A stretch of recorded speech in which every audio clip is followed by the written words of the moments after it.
Hi friends, பூமி சித்தார்த் சீரியலில் ஒரு அட்டகாசமான எபிசோட் பற்றி தான் இந்த வீடியோவில் பார்க்க போகிறோம்.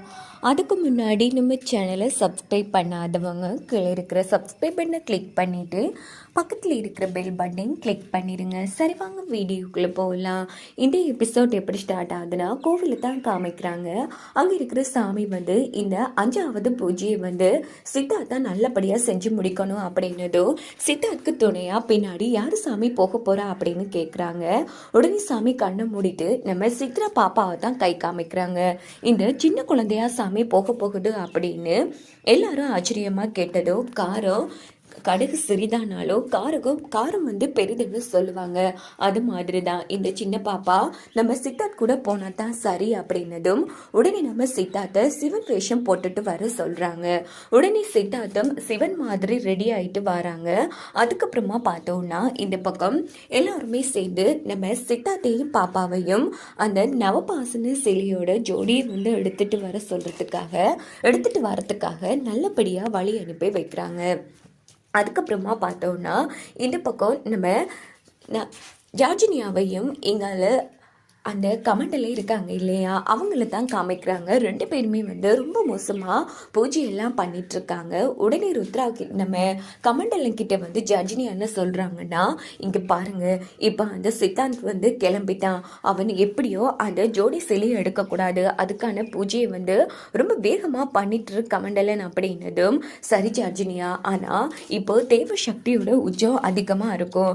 அந்த சித்தார்த் சிவன் வேஷம் போட்டுட்ருக்கான். அவனை நம்மளால் எது செய்ய முடியுமா அப்படின்னதும், அதுக்காகத்தான் நான் 9 நவபாசனை ஒரு பொருள் எடுத்து வச்சிருக்கா அப்படின்னு ஒரு 9 பொருளை காமிக்கிறாங்க. இதை பூஜை பண்ணி காற்றுல விட்டோம்னா அதை சுவாசிக்கிறவங்க துடிச்சு இல்லாமல் போயிடுவாங்கன்னு அர்த்தம் அப்படின்னு ஜர்ஜினியா சொன்னதும் கமண்டலன் ரொம்ப சந்தோஷப்பட்டு சிரிக்கிறாங்க. அதுக்கப்புறமா 2 பேருமே ரொம்ப வீரியமாக பூஜையை நடத்திட்டு இருக்காங்க. இந்த பக்கம் பார்த்தோம்னா ராணி குளத்தில் இருக்கிற பொம்மையை பார்க்கலான்னு வராங்க. அக்கா, நான் தான் அக்கா ராணி வந்திருக்கேன், வாக்கா அப்படின்னும் போதும், ரொம்ப நேரமாக பொம்மையை காணும், என்னக்கா எப்பவும் போல நான் வந்த உடனே வந்துடுவேன், இப்போ என்னன்னா நான் இவ்வளோ கூப்பிட்டு உன்னை காணும், எங்கக்கா போயிட்டு, சொல்லுக்கா வாக்கா அப்படின்னு சொல்லி கத்திட்டு இருக்காங்க. ஆனால் பொம்மை வர மாதிரி இல்லை. அப்பன்னு பார்த்து 3 சாமிட்டையும் கேட்கலான்னு வராங்க. சாமி, என் பொம்மை எக்காவை காணும் அப்படின்னதும், உடனே அவங்க கண்டிப்பாக இது அந்த கும்பமேளாலேருந்து நாகசேதுவால் மட்டும்தான் நடந்திருக்குமா, அவர்கிட்ட எந்த வார்த்தை கேட்டாலும் அவங்க செஞ்சு கொடுப்பாங்க, கண்டிப்பாக இது அவரோட வேலையாக தான் இருக்கும். இப்போ என்ன பண்ணுறது சாமி, இவங்க கிட்ட கிட்டவங்க யாருன்னு கண்டுபிடிச்சாதான் நாம் எப்படியாச்சும் பொம்மையை அவங்க கிட்ட இருந்து மீட்க முடியும். அதுக்கு முதல்ல நாகசேதுவை கண்டுபிடிக்கணும் அப்படின்னுட்டு நடந்த விஷயத்த பார்க்குறாங்க. அவங்க தான் நம்ம பொம்மையை எடுத்துட்டு போயிருக்காங்க.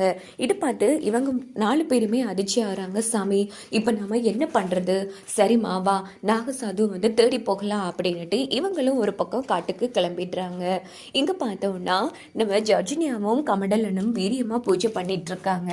இன்னொரு பக்கம் பாப்பாவும் சித்தார்த்தும் கிளம்புறாங்க. அப்படின்னு பார்த்து ஜர்ஜினியா அந்த 9 மூலிகையை சேர்ந்து ஒரு புகையை ஒன்று அனுப்புகிறாங்க. அதை சித்தார்த் சுவாசிச்சா அவ்வளோதான், அந்த இடத்துலையே சித்தார்த் கதை முடிஞ்சிடும். அப்படின்னு பார்த்து நம்ம பாப்பா இருக்காங்க இல்லையா, சித்ரா பாப்பா, அவங்களோட சக்தி மூலமாக அந்த புகையை அங்கால விரட்டிடுறாங்க. இந்த பக்கம் அதே இடத்தால தான் நாகசாது வராங்க. நம்ம பொம்மையை கையில் எடுத்துட்டு அந்த புகையை அவங்க சுவாசிச்சதும் அவங்க அந்த இடத்துலையே துடிச்சு இல்லாமல் போயிடுறாங்க. அப்படின்னு பார்த்து நம்ம ராணியும் அந்த 3 சாமியும் வந்துடுறாங்க. ஐயோ சாமி, பொம்மையக்கா நீங்கள் தான் இருக்கே அப்படின்னு எடுக்கலான்னு போகும்போது உடனே நம்ம தடுத்து நிறுத்துறாங்க.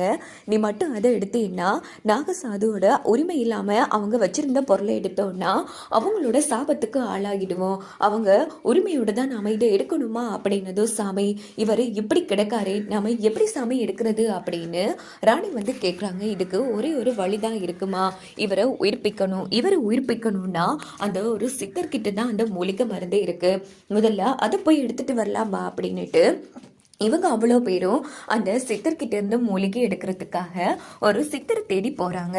இவங்க போனதுக்கு அப்புறமா நம்ம கமெண்டில் நின்று பண்ணுறாங்கன்னா அந்த இடத்துக்கு பொம்மி நீ என்கிட்ட மாட்டிட்டடி அப்படின்னு சொல்லி பொம்மி இருக்கிற அந்த ஃபிஷ் டேங்கை அவங்க தூக்கிடுறாங்க. உன்னை நான் விட மாட்டேன் அப்படின்னு சொல்லிட்டு கமெண்டில் என்ன பண்ணுறாங்கன்னா அதை எடுத்துட்டு அங்கேருந்து கிளம்பிடுறாங்க. இதோட பார்த்தோன்னா இந்த ஒரு எபிசோட்